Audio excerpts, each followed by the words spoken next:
That was Coco Jones. Here we go. So if you look around, there's upheaval, there is uncertainty.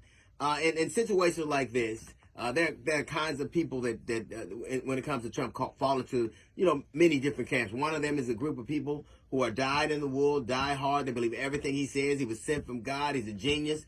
Janine Perillo, she's not worried about her 401k because she believes in this man, regardless of what the market and experts and analysts say. There are some people who voted because they thought, eggs were high and that they really don't follow it as closely as everybody, and they don't know about his business dealings and how many times he failed in terms of bankruptcy. And then there are some people that predicted this would happen. They predicted it would happen.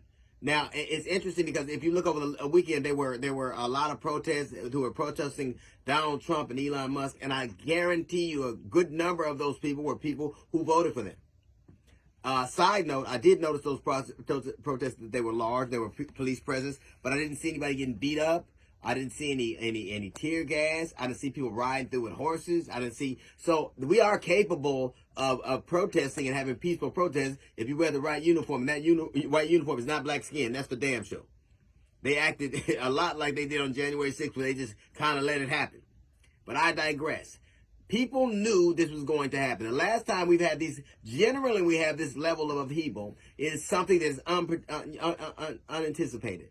The mortgage crisis. Nobody really, there were underpinnings, there were things that you should have believed, but there were predictors. But nobody knew date certain that it was going to happen like this. There was a COVID. Nobody knew the severity of it and it would happen like this. People were saying, if he does this, experts, people in his own cabinet, even now you can tell by the silence of his cabinet, the silence of his constituents, that they know something's horribly wrong. And another side note, you best believe his cabinet of billionaires knew exactly what was going to happen, and they got out of the market in time. If he doesn't care about you, the public, he doesn't care about going to play golf when your soldiers come back. He wants to have a parade. He don't care how bad you're doing. But you best believe his masters, those billionaires, knew what was going to happen. Got a chance to insulate themselves to the degree that they could. But even they are worried. But there were people who knew it would happen and said it over and over and over and over again everywhere. You can see Barack Obama's now speaking up. Of course, former VP Harris is speaking up. And a lot of people are saying, well, it's not a good time to say I told you so. When would be a better time? Let's be clear. The language of America is I told you so. The language of America, the political language of America, the political dialogue of America, I told you. You better come to me. I told you. And Trump has mastered it. All of these, there is no above the fray to be. This is the language we speak in right now. It's no different than a patois or Ebonics, where all of a sudden it is morphed into another language that they speak very clearly and the left does not. You have to show people what has happened. This is a result. When a child does something, if you're going to correct them, you got to show them what they did and the consequences of it. When you go to court, they're not interested in just sentencing you. They show you what you've done. They have witnesses come in, people from the family, people from the victim, to show you what you have done. But there's such a desire for the left to just kind of let people off the hook. This world is in tatters right now, is in upheaval right now, because people do not have to understand what the consequences of their actions. They don't have to.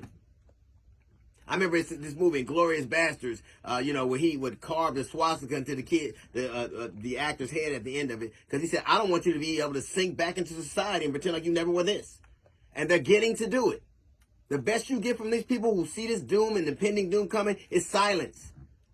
It is not wrong to show people what they have done. I told you so is what you have to, is people being held accountable for their actions and seeing what they have done. It is the language of the political situation in America. I told you, and look at them, and this is that. That is how we speak right now. That is our parlance. You know why you have such a hard time connecting with people? Because you don't speak their language. You don't speak their language. You don't truck in the commerce. You don't know their dialogue. And their dialogue is exactly that. It is, look, this is the consequence of your action. I told you this would happen. And tell them over and over again so they cannot turn away. Because the problem is they get to turn away. If you want to change your behavior, you want to change whether you want to lose weight or break a habit, you are made to see it. You get a mirror and a scale and you look. You have a before and after picture. You are made to see it. I told you so is a mirror. That's a little note from the GED section. Got the GED report covered over 15 minutes. It's the D.L. Hughley Show.